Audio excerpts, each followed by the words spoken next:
Jalaluddin Muhammad Akbar, the greatest of all monarchs in the entire span of medieval Indian history, was regarded as a visionary, a man of superhuman powers. As his court historian, Sheikh Abul Fazl writes,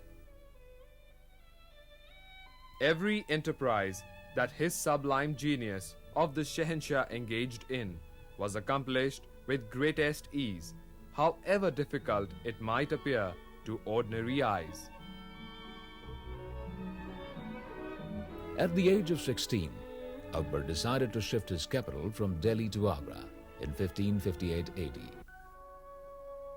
He could clearly envisage the strategic importance of Agra, which no doubt was more suitable as a capital than a place like Delhi.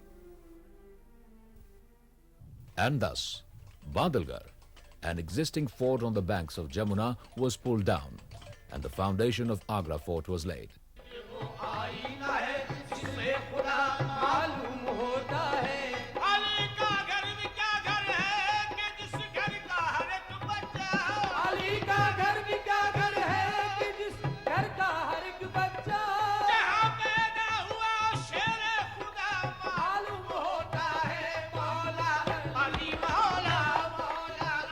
His Majesty has built a fort of red sandstone, the like of which travelers have never recorded.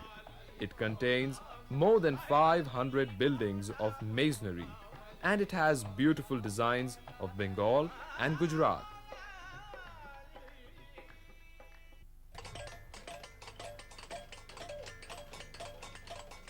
Every day, 3,000 to 4,000 active builders and strong armed laborers carried on the fort building. From the foundations to the battlements, the fortress was composed by hewn stone, each polished like mirrors. Agra Fort is built according to norms laid down on Shilp Shastras. The plan is semicircular like a bow, with a straight line of fortification running parallel to river Jamuna. Such a layout is described as Karmuka in the ancient Indian Vastu texts. Karmuka precisely means a bow, signifying the shape of the layout.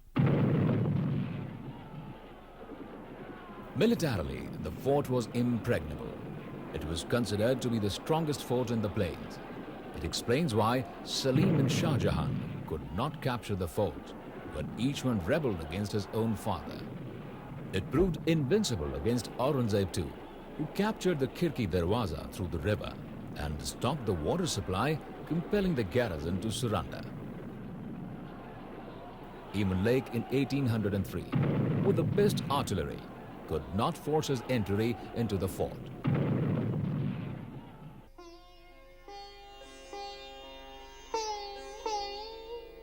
There are two main gateways of the fort. The Delhi Gate, considered to be the principal gateway facing the city. It has extra strong bastions, high ramparts and battlement parapets. Abul Fazl recorded among the events of 1565.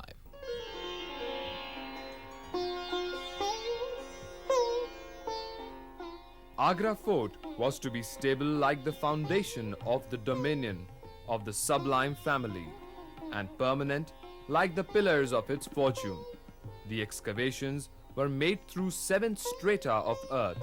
The breadth of the wall was 3 Badshahi yards and its height 60 yards. The entrance to the fort at present is through this Amar Singh Gate. It was originally known as the Akbar Darwaza.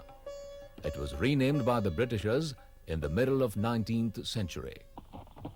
In 1644, Rao Amar Singh, elder son of Gaj Singh the Rathore chief of Marwa, a Mughal Mansabdar, assassinated Salabat Khan in full court and was himself cut to pieces.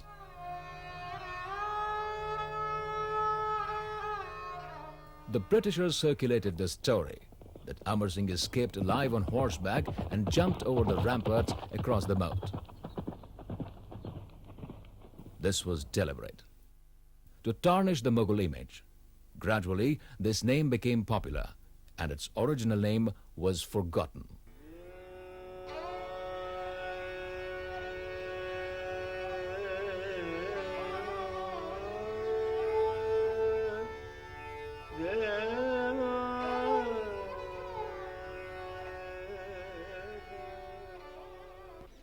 What we see right here in red sandstone is Jahangiri Mahal.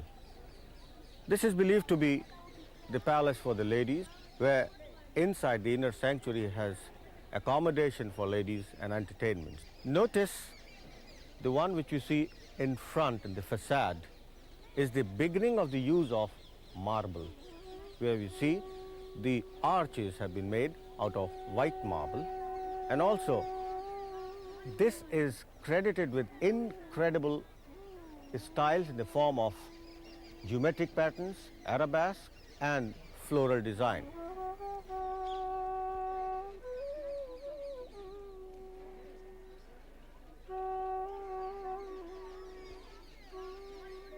Up there are 4 balconies.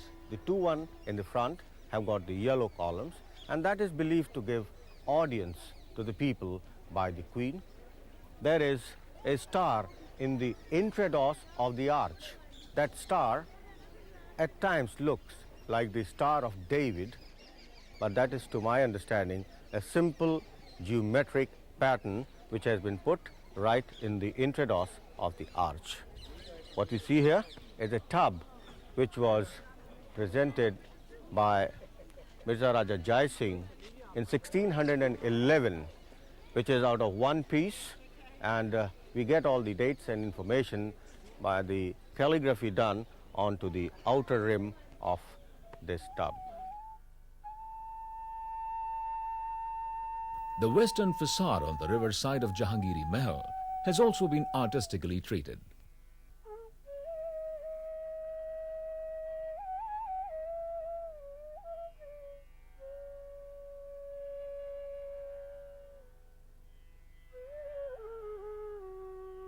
Like the Mughal painter, Mughal carver also excelled in doing elephants in action. This artistic treatment was meant to give a magnificent impression of Akbar's palace on the river, which was used for navigation from Delhi to Allahabad.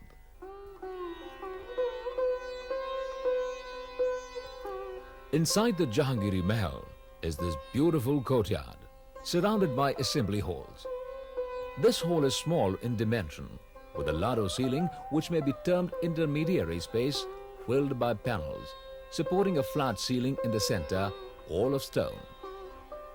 This is how arcuate and trebuchet systems have integrated into a uniform method with the help of stone elements. It resembles the ceiling of the Man Mandir, Gwalior.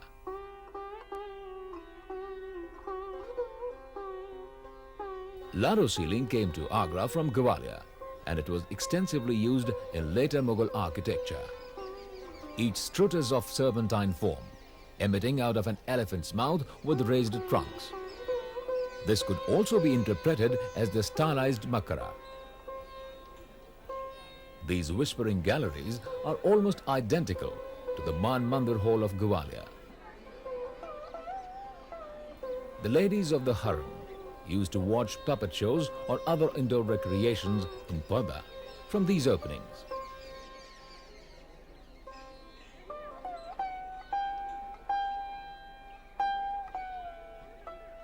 We are now inside the Jahangiri Mahal, and notice the character of this place architecturally is square in plan, exactly on the Rajput styles.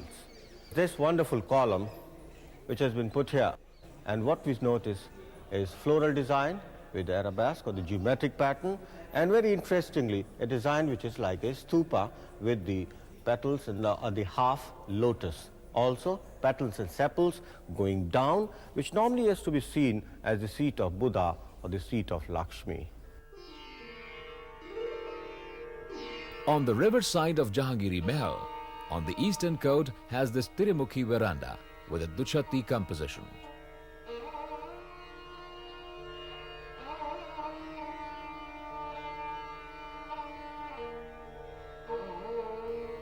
Well, this is the rear part of the Jahangiri Mahal. It is the backyard where we have an open courtyard with beautiful relief work in the form of geometric patterns, and also a wonderful archway with inverted lotus buds. What we see underneath is a beautiful frame like a niche, and within that a wonderful medallion having the solar motif design. As per the Islamic traditions, they are not supposed to portray anything with life to be either painted or sculpted. But with the coming of the third Mughal Emperor, Zil-e-Ilahi Jalaluddin Muhammad Akbar Pad Padshahi Ghazi, what we see a very soft departure from a strict adherence to Islamic laws and tenets, where we see portraying of life into the architecture. When it comes to that, what we notice are some birds in that corner niche, and also on the frieze up there we have some ducks and geese and different kinds of birds. Very interesting. What we see there is white marble against red sandstone, which is symbolizing sun, which is in fact worshipped amongst Hindus as the power and cult of atom. And lately this became the national emblem of the Mughals. During his reign, Emperor Shah Jahan dismantled nearly all the structures that Akbar and Jahangir had built inside the Agra Fort and replaced them with white marble. In the first year of his accession, Shah Jahan built this flat-roofed rectangular structure called Diwan-e-Aam. Constructed of red sandstone, this pavilion is covered with highly burnished plaster, giving it the appearance of white marble. The hall of public audience, or Diwan Khana-e-Aam. This was the place where emperor used to listen to petitions and imparted justice and met with all important people. The emperor used to sit in the middle, and all his courtiers, ministers and the prime minister used to sit according to their status.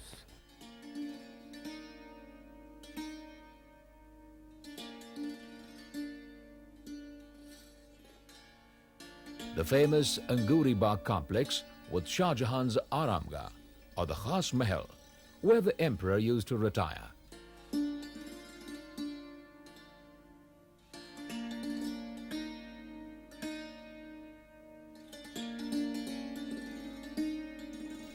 The living quarters of Jahanara. Shah Jahan's eldest and most devoted daughter, known as Begum Sahib. She assumed the responsibilities of chief queen after the death of her mother, Mumtaz Mahal, in 1631.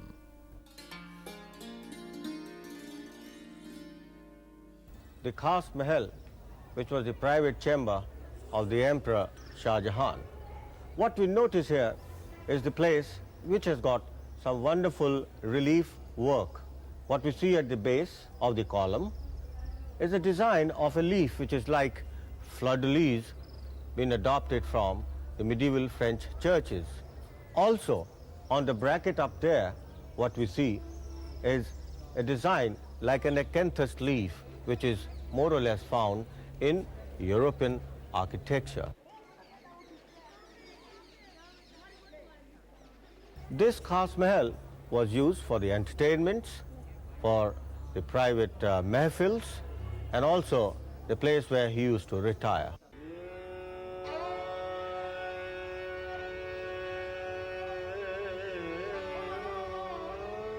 This has got some translucent marble, and it would look very wonderful in the morning when the sun rises. And this Royal Haramsara, as per a legend, believed to have about 1,000 ladies from all walks of life.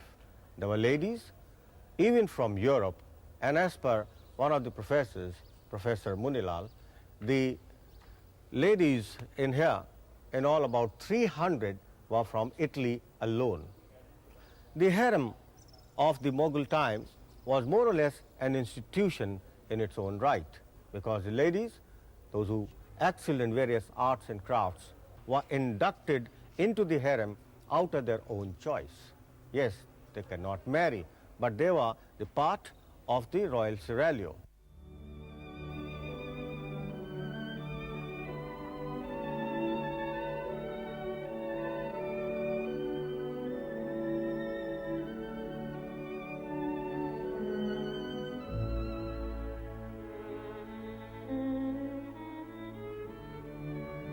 These types of columns that appear to grow from a pot were used for the first time in Mughal architecture during Shah Jahan's rule.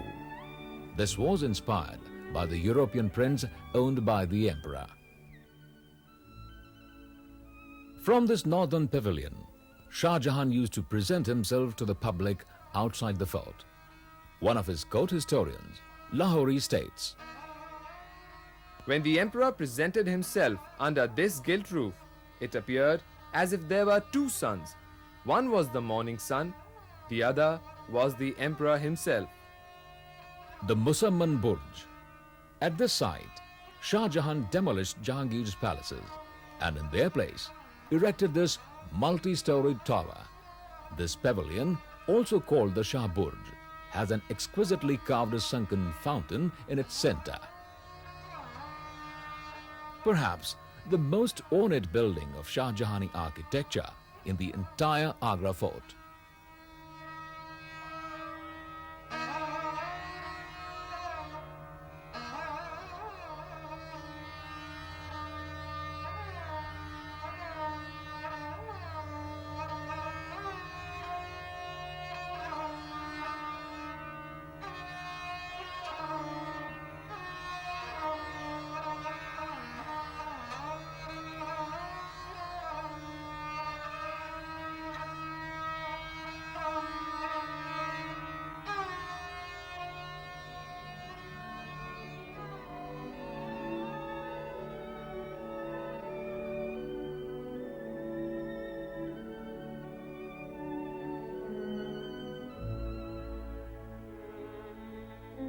This has some wonderful inlay work which are pre-Taj Mahal, because the use of the lines, the stones inlaid are very thick, whereas on the Taj Mahal they are very fragile and very thin. The number of stones used are different in the Taj than what we see here. What we notice is the petrified timber and petrified seashells, which are jasper stones of that time. This was the place where Shah Jahan was kept under confinement by his own son Aurangzeb. It was all because in the absence of the law of primogeniture being absent as per the Islamic jurisprudence.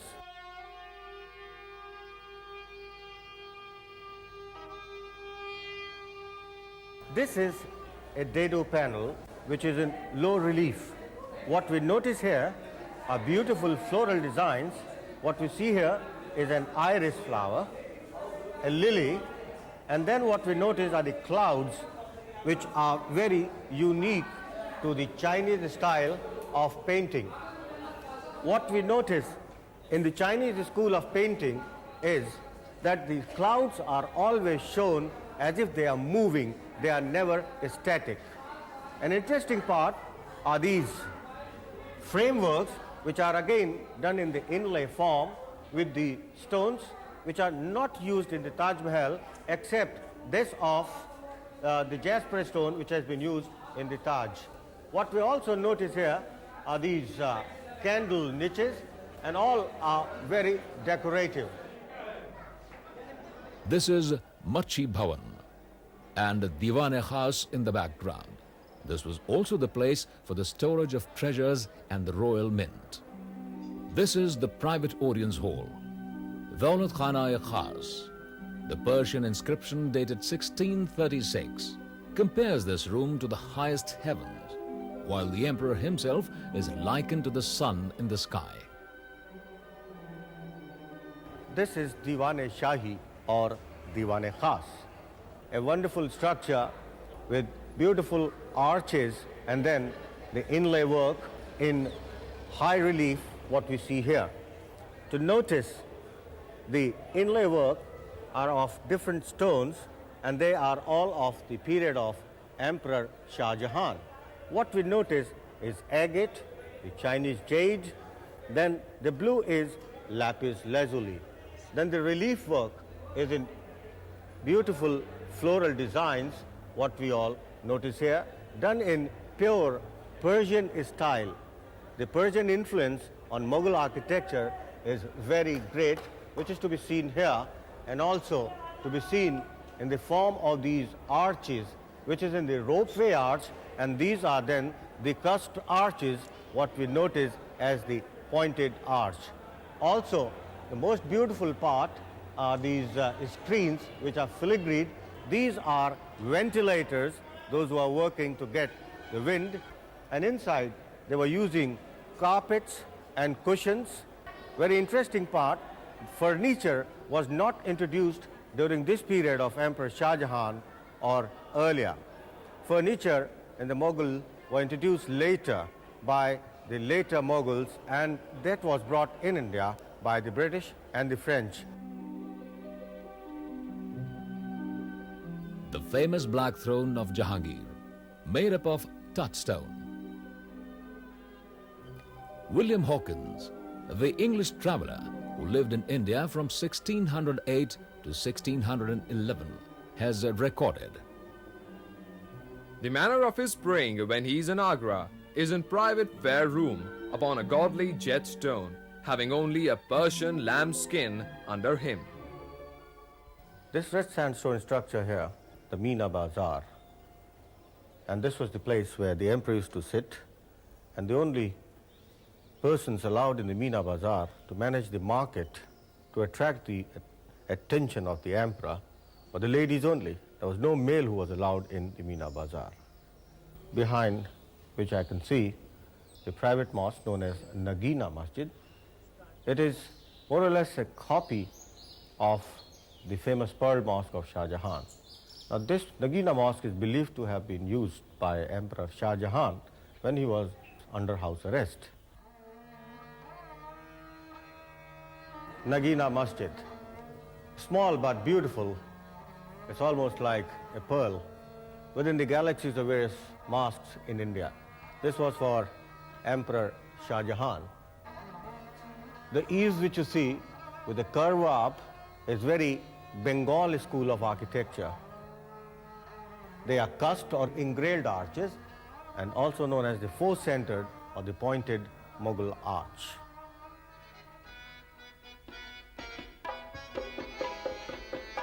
From the mud bricks of Badalgarh to the red stone bastions, the fort of Agra has seen it all. From the death of Babur to the crowning of Humayun, festivity of Salim's birth to the captivity of Shah Jahan. And the fort remains a reflection of the glorious past of what was the great Mughal Sultanate.